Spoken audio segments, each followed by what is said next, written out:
Today gon' be a good day. Well, it's been a good year, that's what I should say. No barking from the dogs and no drama. No Facebook subs for my baby mama. You know it's only fun when the sun out. Drop the top on the whips, they be showing out. Yeah, I'm off a little hen in the light too. Ain't no telling by the night what I might do. What's happening? This your boy Coach Doolin, aka Doolin Lombardi. You on another episode of Behind the Lights. I got my co-host to the right, my boy C Loud. Yurt. Hey, make sure you check us out. You know what it is studio. Shout out my people, Blue Fox Media, BG Shay, and Locomotion. We in the building, and we got a special guest to my right. Introduce yourself, young lady. Should I say my Instagram Instagram, name? yeah, whatever. Yep, Instagram. PYTEEE is the Instagram name, but my name is Tekesia. Okay. So, we got you on the show. First off, how you feel? I'm good. You good? Chilling, yeah. Okay, so my boy Chris don't like starting off. Yeah, no first thing show. first, what we gonna do is, since I'm here, we gonna start everything off, celebrate you with a shot. Okay. And having a good time today with this podcast. So let's get it right. You know what it is. I'm gonna pour my little troubles, Dirty. Police him, make sure you pour it just right. No, I got a shot, man. I'm just saying, I don't know if she babysit or I do. if she can handle. Okay. I only need a little bit. We talking and stuff. Let's do it.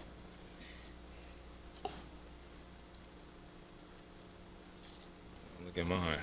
All right. Celebrating you. Bam, bam. There you go, my dog. Not on duty. Fuck no, not on duty. You knew the job was dangerous when you took it. Lord. Right there in the chest and the sternum. So how'd you get the name PYT? I actually gave it to myself. When I was in high school, people act like it was hard to say my name. So out here, I got the name T. But my nickname is actually Squally. Okay. That's my family nickname.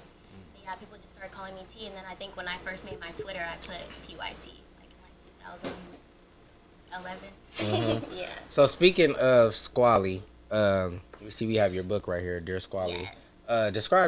Talk about that. First off, congrats on getting a book. I don't know too many people personally that have a book. You know what I'm saying? So that's actually dope. What made you want to write a book and explain the book and let me know all about it? Money. Money made me want to write the book. Literature Right. and music and any type of thing in the arts is like the most lucrative way to make money because it sells forever. So, Right. Books never stop selling even after they release. Like, people buy them forever. Mm-hmm. So that was really the main thing. But what made me want to publish this particular book is it's my dad's prison journal. So my dad went to prison when I was 10 months old, and him and my mom's relationship got rocky real quick after he was locked up. So the only way for him to, kind of connect with me when he couldn't was to start a journal, and the journal was to me.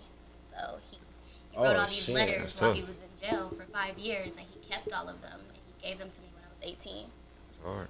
Oh shit, that's dope. How do you feel about that? Like, that's crazy. So your dad, you really don't really get to meet. Do you like go on visits to see him or like? Yeah, I see him all the time. We're actually really close. Okay, so but your dad goes to prison at 10 months, and the way to express itself to you and let you know, like, more so what's like about life.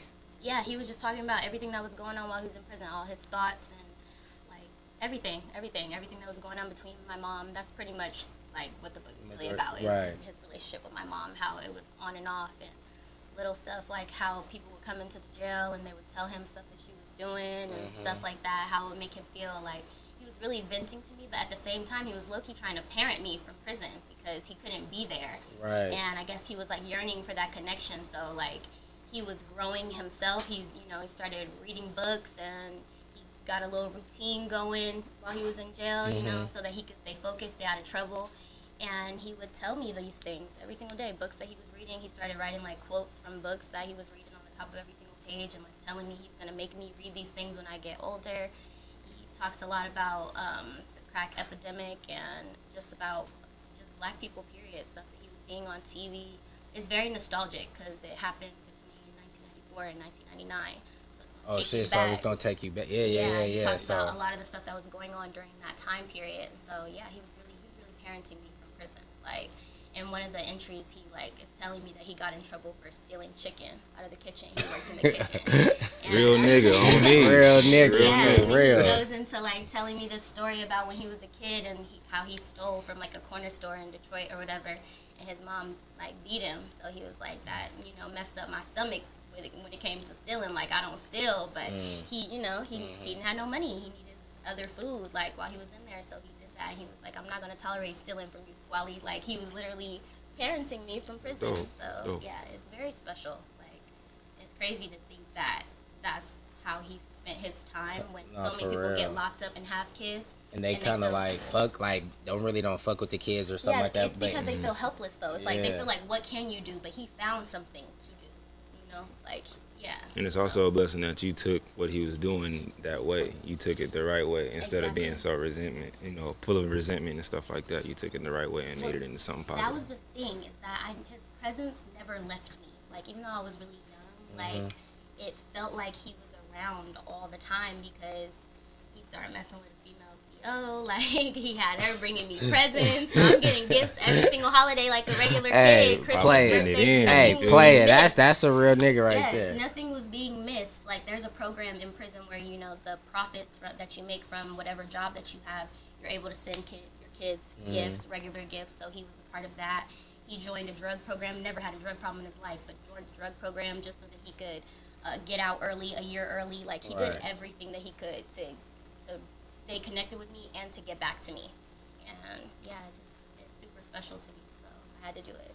And it's something that he like talks about while he's writing. He says like that he wants God to use me and him to like help our community and stuff like that. He says that a lot in the book, and he talks about how, you know, he keeps seeing real young dudes come into prison with really long sentences and how sad it was making him, like how the crack epidemic was just messing up our people. Like, giving niggas stretches football numbers for real. Yeah, exactly. And so that was really heavy on his heart. And I feel like this is, I don't know what exactly you can do, but I feel like it's gonna do something. I feel like this is what I was supposed to do with those letters. Like, with that, right? Do you feel like the job was done? Like, do you feel like him being him writing this journal to you? Do you feel like that was him being a father and like really like? Did you gain some game from that? Like, you know what I'm saying? As you was growing up? Yeah, absolutely. Yeah, most definitely. I mean, as soon as he got out, I saw him the day that he got out. He made sure that we did that. So he lived in Detroit, and so he was on papers in Detroit. So he had someone come and pick me up from, I lived in Lima, Ohio when I was younger. So he had someone come and pick me up from Lima, and the day that he got out, we met up at the mall. Like, that was the first time that we seen him since he was gone or whatever. Damn. So yeah, he made sure. Like, how old was you then? 5. Okay. So he did a 5-year bid. Yeah. Okay, that was cool. So since then, little PYT has grown up now, right? Definitely. I caught one of you. You already know we got a relationship and shit. You know what I'm saying, being friends. But more so, you have a huge following off Instagram and Twitter, based on like your pictures and your OnlyFans and stuff like that. Yes. Okay. So, how did you get into OnlyFans? Really, people just asking me to do it. Once it became like a thing and it started getting popular, a lot of the people that already followed me from modeling and magazines and stuff like that were just asking me like, "Where's OnlyFans?" And so I'm like, "Man, I'm missing out on money or something." So I signed up for it, and it just went crazy. Cause my man's Chris, he need help with his OnlyFans. Hey, we gonna get to that. You know, my man's need help with his OnlyFans. I'm gonna let this interview go smooth, and then we gonna jump into the spicy shit. So basically, you were already like modeling and being in like basically in the photography world, taking pictures and shit like that already. Yeah, exactly. I started modeling in 2015, and I started in like December of 2015, and then by June I was published in my first magazine, Full Magazine. That was only my second photo shoot that was published too. So, oh fuck. Yeah, but so your name was just moving very quickly. Yeah, my very first photo shoot actually went viral. It turned into a meme because I guess a female had on like the same exact little Victoria's Secret outfit as me, and so they made a meme and it said like the WCW versus the baby mama. And then like I had like 1,500 followers after I did my first photo shoot, and that just like took my followers like way up. Like I went from 1,500 to 15,000 in a matter of like 3 months. So Yeah. now I'm at like 150,000. Look out. Shit. Okay. So, put this in the box, bro. I got you. So, with OnlyFans, right? What's the positives and what's the negatives? Pros and cons. Yeah, basically. Don't hold back.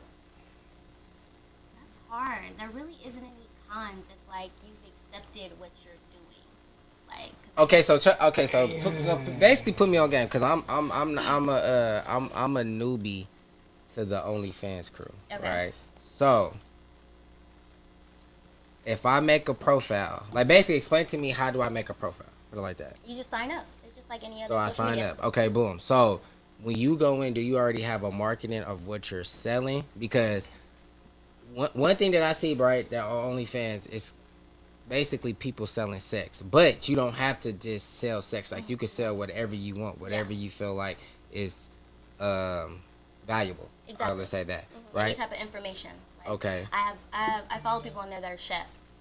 And Okay. They post their videos, their recipes and stuff like that on there. That's what I was You gonna feel do. like it's positive information. Stuff that, Nigga, you was that finna you be don't on wanna your give Really, out. nigga? Like, I follow somebody on there. It's a female. She teaches people how to purchase pallets. Like purchase shit, things okay. in bulk and then teach them how to resell it. Okay. So when yeah, you can do first anything. so when Need you to first got follow on OnlyFans, right? Because you really didn't answer my question. So you saying there's no cons? It's not that there's no cons. I think that, like I said, if you're doing it and you're doing adult content, as long as you're accepting what you're doing, you're not going to be upset about anybody seeing it. You're not going to have any problems as far as being embarrassed or worried about leaks Whatever, because right.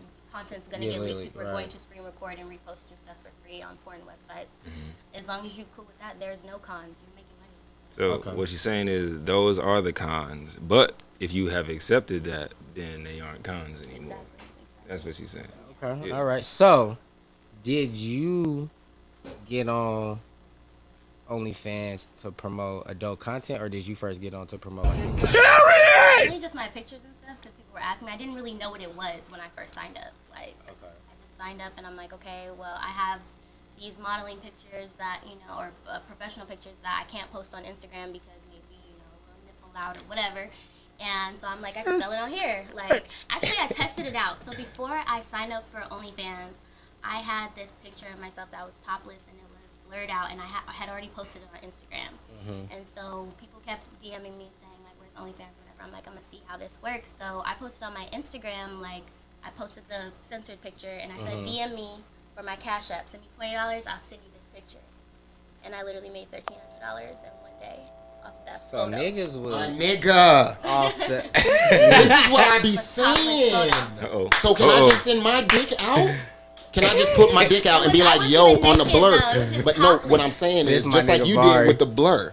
Let me put the blur on the Long Johnson, right? And then boom, everybody's scattering for it. So This is the con to doing that, brother. This gonna be the con. I'm gonna tell you what's the it's con. gonna be niggas hating. It ain't gonna be No, women. I'm gonna tell you the con, bro. Bitches get that without asking from a bunch of niggas anyway. Yes, they do, but a lot of men have OnlyFans now. Okay, so I got one. Okay, so, Hey, okay, so I- before, I- okay, so but There could before be the, girls that okay, so see, but, yeah. so before the OnlyFans, was niggas sending you like dick pics in your DM and shit like that? Absolutely. That's what I was saying. They get those anyway. So they you get know that what I mean? anyway. That's what I was trying to add on to You what he feel was me? saying. Yeah. Okay. Yes, you get that anyways, and I'm sure guys get nude pictures also anyways, but it's about me. It's Right, about right, that about what person you- that right. you want to see that person particularly. That's what OnlyFans, that's why it's called OnlyFans. It's your fans. Fan. Like, For sure. I wanna never see you, wanna thought see about more that. of you. You're OnlyFans. You're, I you're- get the business model. You know, I want to see this specific person butt ass. Yeah, I'll pay for that. yeah. You know what I mean? Like, I'm tired of looking at porn. 'Cause I mean- if you go to porn now, you done seen every page. right. If you was an avid porn watcher. Honestly though, no, damn. Do I want to? All right, fuck it. We here. No, I wouldn't pay for that. But Why? why So would- wait, you would watch the same old porn over and over again? It's a lot of porn out there, man. You haven't seen Of the porn. same... You have not seen all Female? the porn. I've seen all of it. Of the That's same, a lot like of same. motherfucking I've porn, seen brother. Yeah, it is. It is You a lot ain't, of porn. all right, I'm gonna bro. put you on some shit. I guarantee you. Put me I'm on. gonna put you on Say some some shit. names. I ain't gonna do it right here because I'm gonna put you on some shit. shout outs. Yeah, you feel me? But yeah, Anyway. Well, it's been a good year, that's what I should say. No barking from the dogs and no drama. No Facebook subs for my baby mama. You know it's only fun when the sun out. Drop the top on the whips, they be showing out. Uh-huh.